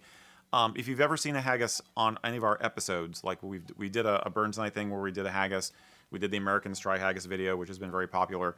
Those are from him. The only trick I'd say is get in touch with them quickly and order as early as possible because they will run out of the smaller size ones very quickly. Yep. It is really good, and now I'm hungry for haggis. I would also say this: make sure if you're gonna do haggis for whether it's St. Andrew's Day, whether it's for New Year's, whatever, or Burn Supper, make sure you're doing the other things with it. Make sure you have the neeps and tatties. Make sure you have all the other parts of the meal, not just haggis, because all the food bits complement each other. Yeah, with the whiskey sauce. It's like a gravy. It's not just pour whiskey over it, but there's actually a whiskey gravy that you can make with it as well. Make sure you're planning ahead. Do a little bit of research to get the full experience, not just, hey, slap haggis on a blank plate and done. At the same time, people have done, just like we talked about with kilts. People have done some creative things with haggis over the years. You can get haggis burgers and fried haggis for breakfast, kind of like scrapple. Sean did an episode of, I saw it recently, Scottish vlogger Sean from Edinburgh. He did an episode, 24 hours. He does like a 24-hour challenge where he ate haggis for every meal in 24 hours. And he showed different types of haggis. And they had a breakfast haggis, a breakfast roll with, Canadian bacon style so good. bacon, So ham good. kind of thing, with a flattened, squished haggis bits. Yeah. And I'm like, Right on. that's not, Max like raising his eyebrow. But Yeah. I'm like, that's not actually too bad. I could see it's doing great. it. It's a hearty breakfast food. I've done haggis with fried eggs. Yeah. Yeah. Ooh, haggis, a little, instead of like a sausage, egg and Exactly. cheese, a haggis.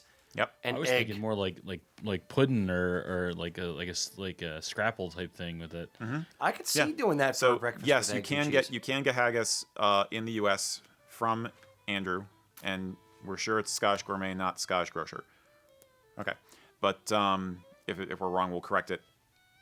Later. Scottish Grocer's another guy, Peter Wilson, who's a nice guy as well. He sells the canned stuff though, right? He does all kinds of Scottish food. He's a nice guy. I've known him from way back as well. We weren't as disappointed with canned haggis as we thought we would be, by the way. If you are stuck in canned haggis, it's not as good as the real thing, but I mean, it is the real thing, but it's not. Well, it's not the real thing. There's no lung. It's the Dinty Moor. It's still stew, but Can like like hash. cranberry sauce. Just yeah. Well, it comes out of the can like cat food, basically. So It's so tasty. It looks like cat food. Try some. You'll love it. you want to give it a little presentation. Does it come out in the casing, or is it like just No, a there's no glob? casing. No, it's just like it's the meat filling itself. There's no it's casing. like in a can. hash. It's like a can of Yes, hash coming out. it's like a can of hash coming out. Yeah. Put a little Does mint it- leaf on top and call it Does done. does it maintain the shape of the can like cranberry sauce at Thanksgiving? It does kind of. Yeah. Oh, good At God. least it did for me. But I've yeah. never had canned haggis. I've only had Andrews, and stuff at like St. Andrews. here's the ringer though. You can make your own. I found years ago. Oddly enough a crock pot haggis recipe, and making it taste right again comes down to having a good the mix right of spices. Yep. the right spices and a nice mix of meats. Mine called for like basically part ground beef, part ground lamb. Some people will use rabbit if they can get it. But lamb makes a huge difference. You want that kind of fatty meat, and then the spices, the spice mix, and the onions. And I actually liked my crockpot haggis. Turned out pretty well. Just these huge, Crockpots are good stuff, dude. yeah. Oh You yeah. cook a lot of cool Just stuff made this with huge crockpots. giant meatball of the haggis and put them in the crockpot, and 8 hours later. It's pretty good, and I'm sure there are other recipes out there too. So Yeah, go for it. absolutely. Mr. Erik, Yes, you're sir. up. Okay. I just wanted to talk about haggis more. You sure we can't Kind talk of about getting haggis hungry. more? Okay. Tim Murray Stenger asked us, what do you think about alpaca wool kilts for people who are allergic to wool? Is that even a thing? Are there alpaca kilts? No. No, most of the wool for kilts comes from New Zealand. Here's the thing most people don't understand. It's not usually Scottish sheep providing the wool. It's usually New Zealand. It's a huge industry down there. So alpaca, sure, it could be done, but you would have to have everything custom done. I'm hearkening back to, the guy, did you ever see the video? The guy was like, I'm going to make my own sandwich. I'm going to prove that, I think it was like and I'm not trying to sound political, a pro-capitalism video of why capitalism makes sense from an aspect of, I'm going to make my own sandwich. From raising the turkey to, milking the cow for the cheese to baking the bread and like all the way down to the wheat and yada, yada, Okay. yada. And he figured out the cost and the time and the effort to make his own sandwich. Right. I'm thinking of the same kind of mindset for the alpaca kilt video. It would be a lot of time, effort, money to have the alpaca yarn spun, then dyed, then Well, let's put this. Let's Yeah. put in a different I don't know. hypothetical then. I don't It know. doesn't exist. I only usually think of alpaca as a very fluffy kind of a yarn. So it's hard for me to imagine it being woven into a tight enough weave to be a good equivalent to tartan, worsted. You could do Yeah. it like merino. You could do it. It would Yeah. just be it's how it's woven, how the loom is set up. It depends on the spinning of the yarn. It's longer hair, so it would be a fine thing to spin. The shorter hair would be a little bit more difficult. Would it be a viable option for some mill out there to say we're going to do a non-wool tartan that is not man-made plasticky stuff, or rayon or whatever? Sure, somebody should do it and then sell me the cloth. Like I'm not going to go out of my. It's going to be extremely expensive and time consuming to come up with your own whole tartan catalog of tartans that you would want to produce in this just for X reason. The wheel's already invented. Don't reinvent the wheel to some degree. Gotcha. There are the number of people who would need a non-wool alternative who don't like polyviscose are few and far between. Okay. Can it be done? Sure. In theory. Can it be done well? Probably. I believe it can. Okay. Okay. Would it be very, very cost prohibitive? Yes. Because there's not enough. It's just economy of scale. There's not enough people who would demand it. Gotcha. Or who would want to order it. If you have a group of, people who are allergic to woolunited.com who want to get in on Scottish people who are allergic to wool.com who want to get in on a huge custom run of one particular tartan to be able to dye it and all that kind of stuff. Yes, it can be done, but it's going to be expensive. And then Okay. you have to find a mill, somebody with the capabilities to actually weave the cloth and the knowledge to weave the cloth, who would be willing to do it based on your yarn, not their yarn, which I don't necessarily think would be a problem. But there's definitely hurdles. There you go.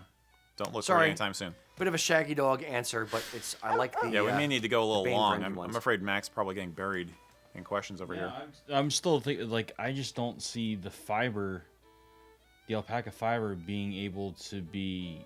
You need so much more fiber to make up the cloth that I don't even think than a sheep. So I think it'd be just cost Prohibitive. the cost wouldn't work on that aspect of just how much fiber you would need to make the same amount you would out of what you'd have to. it It'd could have to be be a more blend. expensive. It would Now- have to be a blend. It wouldn't have to be. You could do it Well- straight, but it's a matter of cost is already out the window on the question. Well, Because yeah.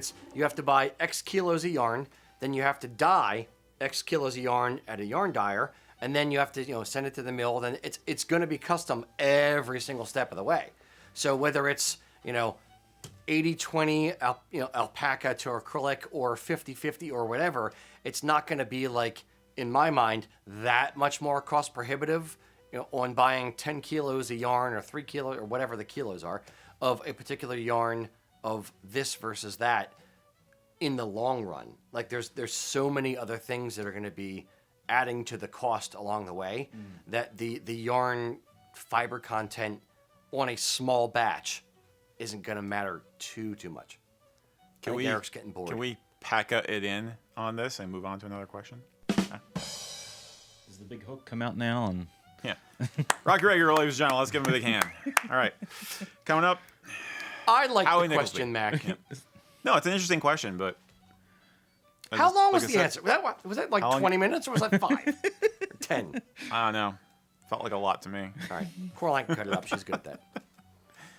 She cleans up after our messes a lot. I'm afraid. Exactly. Mac, All right, who's up? do you have a question? all right, so we have William asking.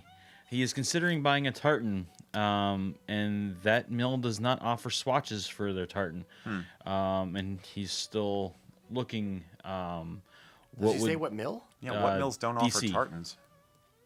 Oh, because it's custom weave. It's probably, yeah. Is it a custom weave? Yeah. So what would his options be? You're looking, if they don't offer a swatch, it's because it's a custom weave. So the way to get around it is to ask them, or whoever, for a CAD, a computer animated design, or computer. What's CAD stand for? Computer animated design. Computer aided design, or animated design. Yeah, whatever. A CAD design. Yeah, whatever. Of the tartan, which they will print out.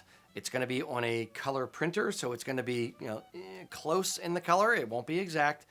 You can also ask them for hanks of yarn just to make sure you're using the exact. You can see what the colors are going to be.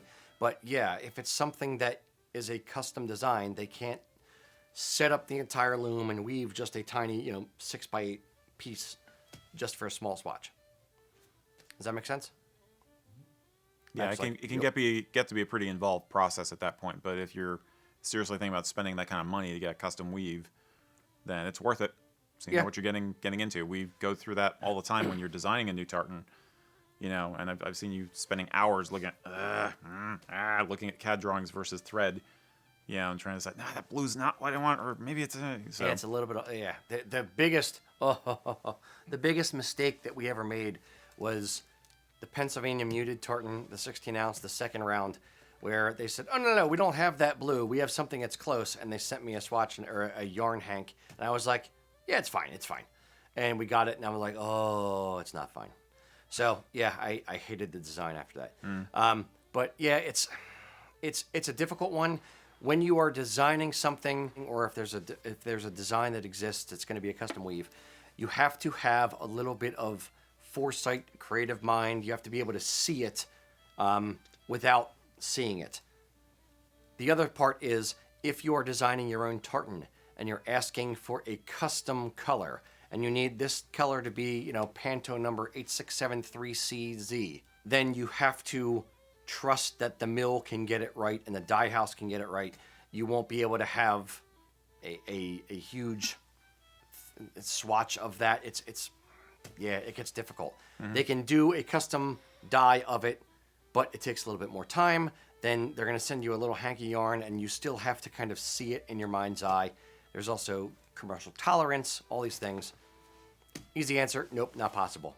Or close-ish. I have a slightly related question. Okay. Since we're talking about tartans in general. Daniel McCullough says that basically, if I want to create a tartan for myself in a modern, ancient, and weathered or muted design, and maybe even hunting, if I want to register them, do I have to pay separate fees for registering every single version of that tartan? Or is it all the same design, but with color variances? So it's only one fee. I mean, at what point are different color tartans becoming different tartans? No, it's all the same. If you look at Royal Stewart, there's going to be an entry in the tartan register for Royal Stewart. It's not going to say Royal Stewart Ancient and show one Royal Stewart Modern, Royal Stewart Weathered. It's going to say Royal Stewart. The colors that they use are going to be loosely dictated by what colors you're giving them. If you say dark green or light green or whatever, they'll use that when they're registering tartan. But it's not a different tartan. It's the same thread count. It's just a different color palette. A orange, Toyota Corolla is the same car as a red Toyota Corolla, just a slightly different color. It's the same car. So yeah, it's not entirely different. You're going to pay one fee. You're going to move forward with it. The only time where I would say there's going to be a little bit less gray area, so to speak, is when you're looking at something like Isle of Skye, where it's a very exact, this is the color green I want here, this is the color purple, this is the color brown. Or if you're doing a corporate tartan, like if you're Brooks Brothers, and you're saying, this is the Brooks Brothers tartan, it's this Pantone shade of blue, this Pantone shade of gray, whatever. If you define it very, very, very narrowly, then they will register it narrowly. If you're defining it as, here's my tartan, 36 threads of blue, 27 threads of green, 18 threads of black, whatever, and you stack those up, they're not going to be as precise because it doesn't need to be. It's still the same design. Right. Where it comes to life in the weaving, that's where you have the gray area. That's where you have the play. That's where you can say, I want an ancient color palette, a modern color palette, a weathered color palette. That's where you can really get artistic with it. But in the registration of it, it's just a matter of the color or a little bit of a dark red versus red or something like that. Mm-hmm. Does that make sense? Yeah, because basically the one color and the thread count is the heraldic code for the tartan. Everything else is kind of personal, artistic interpretation. Yep. Unless you specify otherwise, like you said. Exactly. So yeah, if you're designing a tartan, go for it. Don't worry about the color variations till after you're done. Indeed. Could be in for some nasty surprises, like you design a tartan and when you convert it over to a weathered palette, it's kind of like, We've seen that where sometimes a tartan turns out it looks great in ancient and obnoxious in modern. American Heritage. we did what do we call it? American Heritage antique. Yes. We did a slightly different color shift on the American Heritage tartan, and it turned out horrible. I was like, yeah, it looks great. It looked great in the CAD design. We got the cloth in, and I put it out. I actually got halfway through a kilt for myself, and I'm like, yeah, I'm never going to wear this. So apologies to all you out there who bought an American Heritage antique. Maybe they like it. Yeah, exactly. It wasn't my cuppa. Mr. Mac, next question. All right, so we have Andrew asking, so a tartan I was looking to buy has a copyright, but the copyright holder is deceased and their business is closed. Have you guys ever run into this issue before? Copyright specifically, no. We did but similar, yes. When it came to the Pennsylvania state tartan, the gent who designed it, I believe, was deceased or could no longer be found. We tried contacting a few people. We talked to Brian Wilton at the Scottish Tartan Authority and said, hey, Brian, what do we do here? And his advice to us was literally document the people you have called, the people you've tried to contact, document everything, and then just move forward. If you've tried earnestly to get something done and the people are just not there, then, don't worry about it. Copyright, it's a little bit more of a gray area because the copyright may have passed to someone else. Yeah. I'd also say this. I'm less concerned if you are doing it for yourself versus as a commercial entity weaving it. If we were to do the Brooks Brothers tartan and say, whoops, we couldn't get in contact with Brooks Brothers, sorry, and we wove miles of the stuff, yeah, I would expect a cease and desist letter. If you're just doing it for yourself and you have evidence that you've tried, then sure, try to get it woven. The other side of it may be the mill may actually say to you, do you have permission from the copyright holder? And if the answer is, no, I tried, but they're dead, they may or may not want to do it. They may not want to touch it from them being a commercial entity. Yeah, they could be concerned about getting caught in the crossfire, so to say. Yep. Yeah. Yeah. So yeah, it's have at it, give it a shot. It's easier to ask for forgiveness than permission sometimes, and usually my pragmatic brain goes to what they will probably do if somebody sees a picture of it somewhere and says, "Hey, you shouldn't have done that." You just say, "Sorry, I won't do it again," and chances are no one's going to say nothing. That's our patented legal advice for you right there. Yes, exactly. It's worth every penny. Yes, it's worth every penny you paid for it. Seek legal advice. Don't listen to me. There you go. Okay. Was that you? That was him. All right. All right, here's a fun one. Eileen McCullough asked us, what are we doing for Hogmanay this year? It being 2020 and all. Drinking a lot to the end of 2020. That's what I'm doing for Hogmanay. Hogmanay is Scotch New Year's, by the way. Oh, yes. So. What are you doing for Hogmanay? Probably a lot of drinking. I will, assuming they're happening, we'll tune in for the fireworks from Edinburgh. Assuming they're happening, yes. Assuming they're happening. Well, I mean, you can put on a show. Whether anybody's out there in the park watching is another matter. I would be willing to bet that they will still do the fireworks so they can broadcast it at least, and people can watch from their windows, I mean, or something like that. I mean, but if they don't, we'll figure out something. You know, we'll have food. We'll have whiskey. You know, and we'll probably have some shortbread and stuff like that. You know, I mean, I don't live anywhere where anybody does first footing or anything like that, so that's never even been an option really. I would not be doing first footing during a pandemic. That would probably be badly it's also received. a step above breaking and entering. Yeah, yeah, but yeah, I mean, it'll be chill, but I'm remembering during the pandemic, the 4th of July, all of the news coverage of, you know, how all the major cities are like, no, we're not doing the fireworks display. We're not doing it. So basically the citizens of the country being like, no fireworks display. We got this, fam. And just doing it ourselves. Mm-hmm. So right. I live 2 miles from the shop here, and it is quasi war zone for 4th of July or any major holiday where all of my neighbors love shooting off fireworks, including myself. If I'm going to do anything around the end of the year, right after Christmas, I may invest in some fireworks companies because I think there's going to be a boom in sales in fireworks. I think when you're told you can't do something or something is canceled, we take it upon ourselves as Americans to just go out and do it ourselves, and we're going to do it, period. So that's effectively what I'm going to probably do is blow stuff up. and celebrate the relief that will become, knock on wood, 2021. What gets to me is the question implies that their assumption is all activities for New Year's, Hogmanay, the whole season is community-based, party-based, going out and doing things social. There are actually a lot of traditions around Hogmanay which are they're internal. Yeah. So, you know, redding the house is a big deal. Doing the fireplace sweeping, which is actually part of redding the house, if I'm remembering correctly.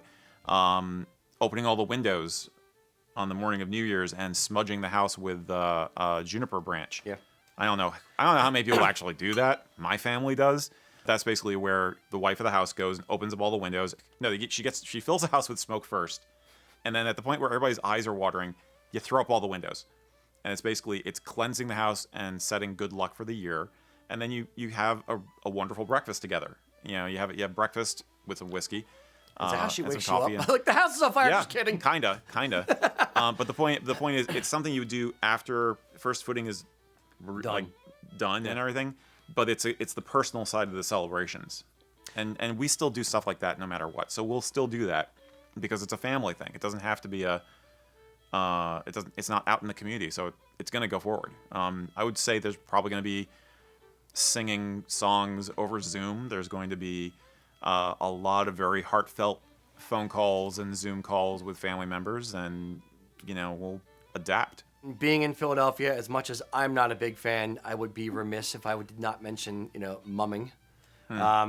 So I don't know if that's going to necessarily go on, but there'll be, parades around houses or cul-de-sacs or whatever, or people just running down the street. And I think everything about the holidays is, and it's important to me in this aspect, is it's going to be much more home focused. And for my family traditions, it's all about the family anyway. So, being heathen, it's everything this time of year. The Yuletide is about the family. So, I mean, you do party with people, but it's the dark time of the year, so you want to remember what's important to you, and so we'll muddle through. Here's the question: we'll have a good time. It's just going to be low key. We'll have a lot more food. It's a little less alcohol, but a lot more food. Will any new traditions come out of this? The fact that there's a pandemic. I think there will. Yes. If you all decide to Zoom Grandma at midnight and sing Auld Lang Syne to her, and everybody has a hoot, you're going to do it next year. And my perspective is a little skewed on that because my family has been spread out all across the country. If you're used to your family being within easy driving distance, then maybe your perspective is different. But I think it could be people accidentally find things that they like, or because you're stuck at home. Like the whole bread baking thing was a thing. Maybe this is the year people add some new flavors to their foods. Like I'm always encouraging people to find Celtic recipes to incorporate into holiday meals like Thanksgiving or Christmas, or Yule. There's a lot of foods that people don't think about trying, and the holidays are a perfect excuse. So maybe this is the year that you add Tipsy Laird to your dinner table. Or Drambuie, or Drambuie. What's the other one? The hot toddies. Hot toddies. Yeah. Yep. That'd be a good try. Yeah. We should do it. We should do that as a try for the show. Indeed. So yeah, that's my shaggy dog answer. We'll make the most of it. Indeed. Above all, don't let the virus win. Continue partying. In your pajamas. While drinking. Mr. Mack, next question. Alrighty, so we have Terrence asking, I shoot 1700s black powder muskets in competition. As you do. I want to get a kilt that shows off my Irish/Scottish heritage. What type of kilt would you recommend for easy care? His comment just kind of fell off. Stopped. So Okay. The bots got him. Yeah. Oh no. He just kind of fell asleep. He had Yeah, we're so long-winded. He too fell much asleep Auchentoshan. while he was typing. Well, if he's doing reenactment stuff, then Mac, I'm gonna have to throw to you for this. see, I would go a little bit different route. I would go more Tweed for this route. country shooting. Yeah, But that's, the 19th century. I don't care. I still like that look. I like it, yeah. I agree. If you're gonna do the deer stalking thing or whatever. Love it. Would you mind? Yeah, but 18th century. He said says 1700s, so 1700s. 18th century, right? So Yeah. like a long rifle or something, right? Yeah. So Okay, in that case, I mean, But it's for competition. he could go great kilt. He could go gray kilt. He could go walking kilt. like Jacobite style, like a little bit like the later end of that. Yeah, tartan coat or something. Yeah.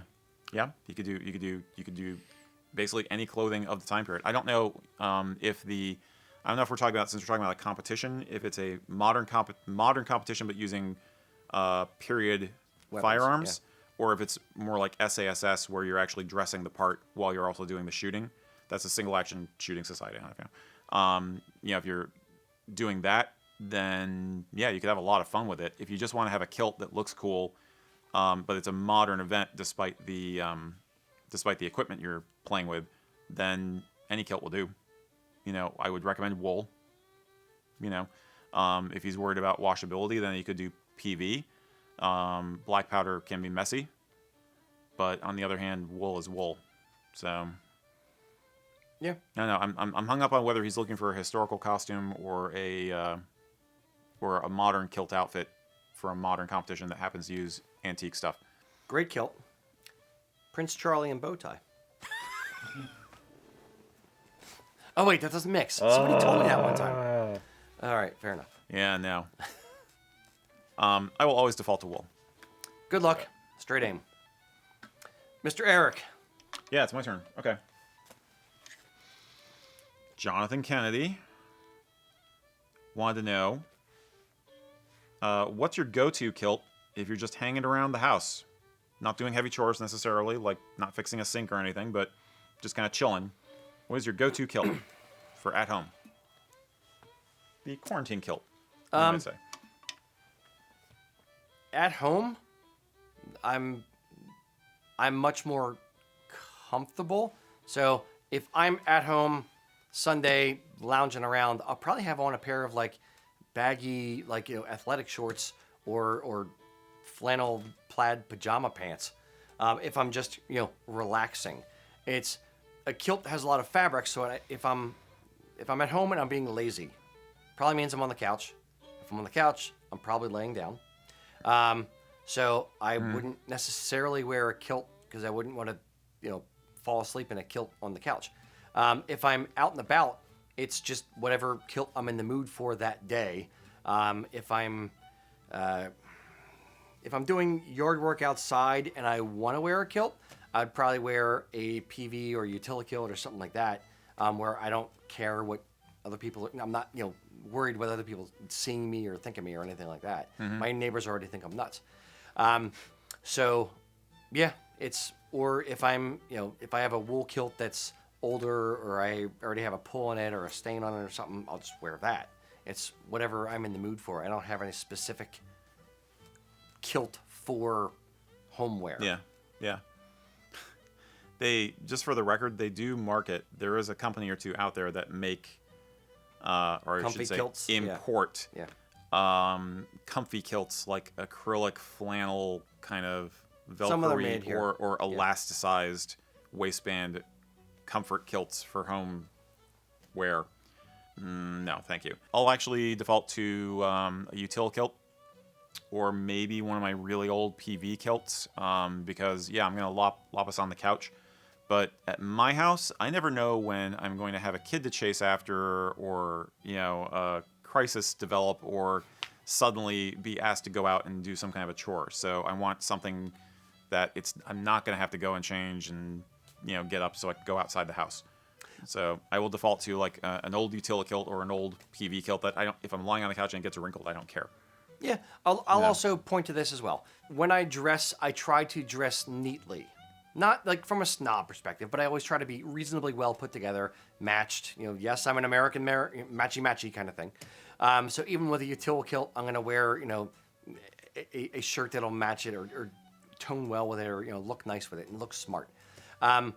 There's, in my mind, the flannel kilt, pajama kilt kind of thing. I think they're ridiculous. The pleats aren't necessarily going to be crisp. It's not going to look pristine. It'll Right. never look that way because it's not the right appropriate fabric for it. Right. So it's one of those where it's like it's never going to look nice. So I wouldn't Yeah, necessarily. but you're around the wear house, dude. That's kind of the point of the question. Is that you're just it. there is Fair, nobody looking fair, at you. Fair. So what do you Well, do? my wife, I got to look good for her. Yeah. There's that. That is very gentlemanly of you. I got to match her standard. The beauty Okay. that is Kelly Stewart Rager. Wow. Okay. Bonus husband points. But the it's I prefer to, if I'm gonna be a slob, I'm gonna be a slob and just in like stretchy shorts. Like lean into your sloppiness. Exactly. Like a true Just Pennsylvanian. embrace the Okay. suck, as they say. Gotcha. Yes. Yeah. No, I like beater kilts for around the house. Yeah. So. Fair basically. enough. Yeah. Was that you or Mac? That was me. Mr. Mac. I think All we got right. one or two more for you, maybe one for Erik. Something All like right. Yeah, so if they're really piling up. This I apologize, guy's we either were got very- the best name for the day or he's a superhero. His name is Canuck Defender. So he's got a two-pronged Welsh question here. Okay. What shoes would be appropriate for a Welsh kilt? And is there any actual history in regards to the Welsh sporran, or is it relatively new? And I'm not going to try to say that in the name. It's, Right. Yeah, well, yeah. Right. Right. What shoes are appropriate? Whatever shoes are appropriate for a regular kilt. You know, a pair of wingtips like I have on, or you know, ghillie brogues or something like that. If you're getting dressed up, a pair of combat boots if you're wearing a casual. Yeah. There's So no Welsh shoes. there are, but they're not specifically are? for kilts. I think there's Welsh. Okay. I'm thinking like old timey stuff. Anyway, so no, I don't think there's anything that's part of the uniform, so to speak. The Welsh kilt, just for the record, goes back to like the mid 1990s. It's not Yeah. steeped in history. and or mystery. There was Welsh tartans designed mid-90s, and they exist now. In the same way, there's no steeped in history Irish tartans. There's a couple like Murphy and stuff like that, but it's for the most part it's mid 1990s with the county tartans and the province tartans and stuff like that. So no, there's not a lot. What was the second half of the question? Sporran. Sporran. I think I know the one he's talking about. Yeah, I can picture it. I forget the Welsh name. What they call it. Yeah.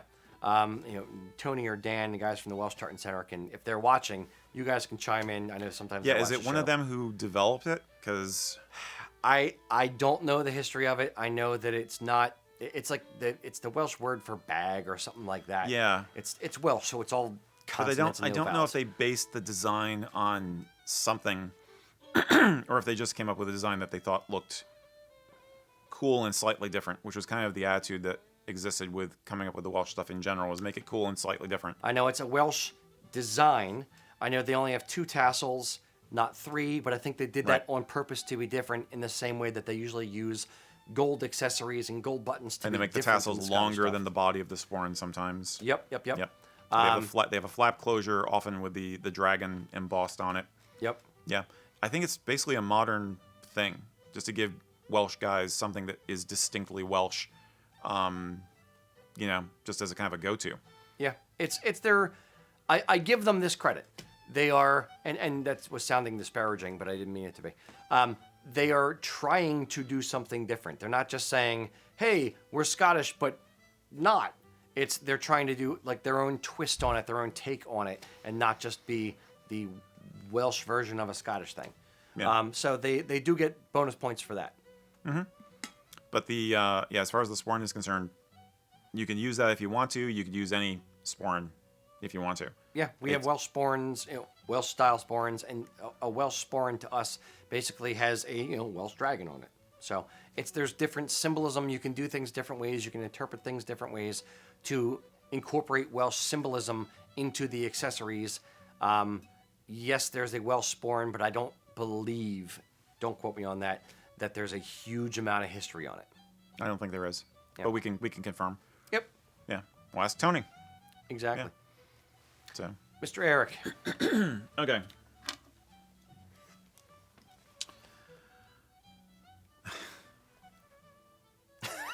Every good question starts with Erik looking down and then sighing and putting his face in his hand. That's how all good questions start. So thank you, whoever. My eyes just fell on this one, so I will answer it.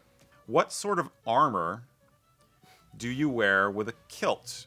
What armor would be considered formal with a kilt? Formal armor. Formal armor with a kilt. You're the formal armor foremost expert, Erik. Why don't you handle this one? I was planning to.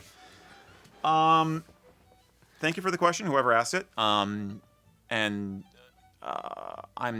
try and do this without being insulting in any way at all. But you're proceeding from a little bit of a misconception.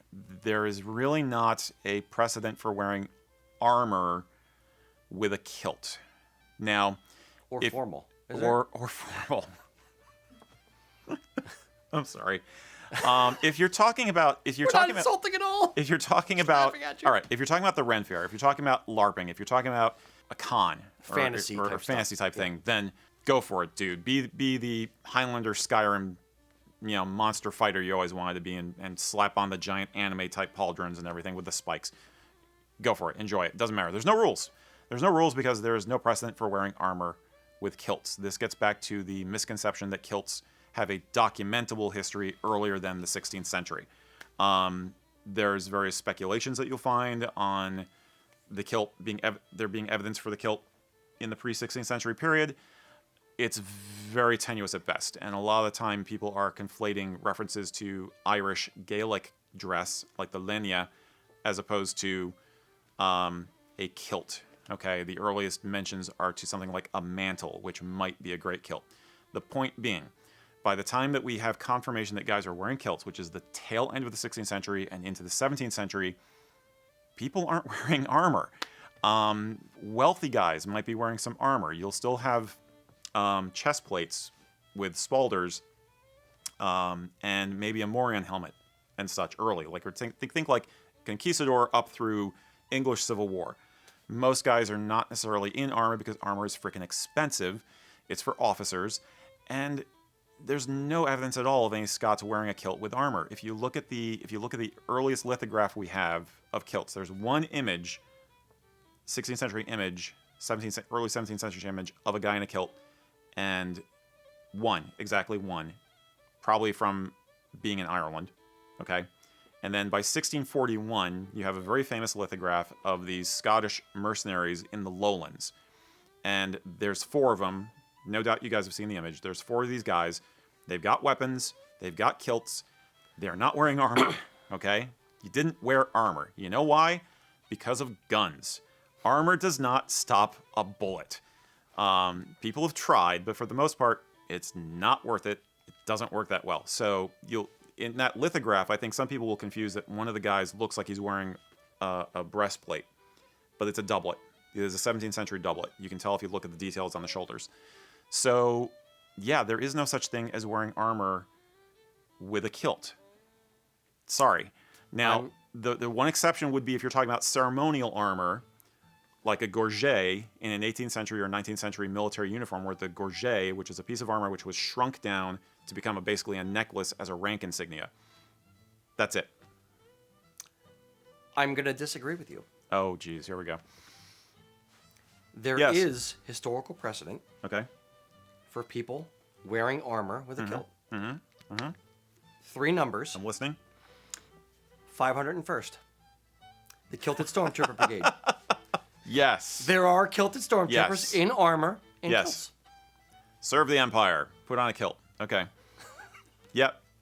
I have Didn't I bested preface you. this by saying I have that- bested you, sir. Good day. Good day. Good day, sir. I said good day.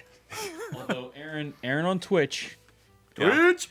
does say if Erik does not show up in the next video wearing formal armor, he quits.